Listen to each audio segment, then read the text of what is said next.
Hər vaxtınız xeyir olsun. Sizlərə bir-iki mahnı təqdim etmək istəyirəm. Tematik mahnılar.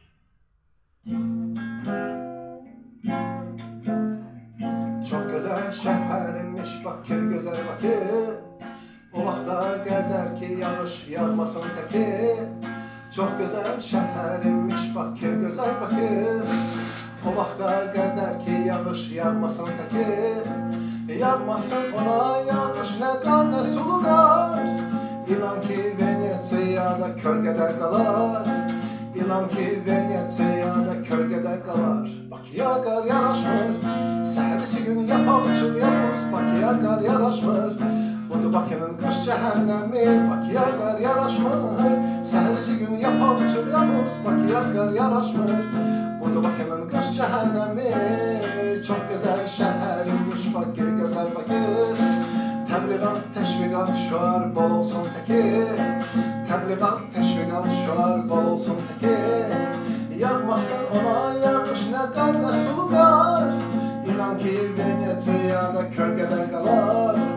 İnan ki, Venetsiyada kölgədə qalar. Bakıya qar yaraşmır, səhərisi gün yapalçıl yapuz. Bakıya qar yaraşmır, budur Bakının qış cəhənnəmi. Bakıya qar yaraşmır, səhərisi gün yapalçıl yapuz. Bakıya qar yaraşmır, budur Bakının qış cəhənnəmi. Budur Bakının qış cəhənnəmi, budur Bakının qış cəhənnəmi. Lıqqa Bakı, ləhmə Bakı, Bakı gözəl şəhər.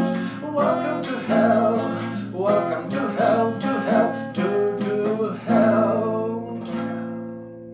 İkinci mahnı da Avan Yası adlanır, Karma. Biraz fərqli.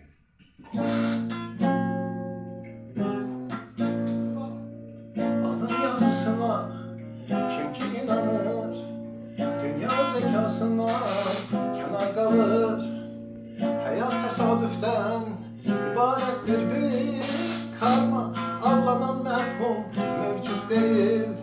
Karma haralarda, karma nazıllarda, karma haralarda, karma.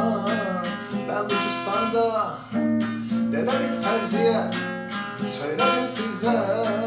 Seçim hakkı sizde, beyninizde. Hayat tesadüften ibarettir ki karmanın ilmi izahı mevcut değil ki. Mevcut değil karma haralarda, karma nazıllarda, karma haralarda, karma. Belucistan'da karma haralarda, karma nazıllarda, karma haralarda, karma. Belucistan'da alın yazısına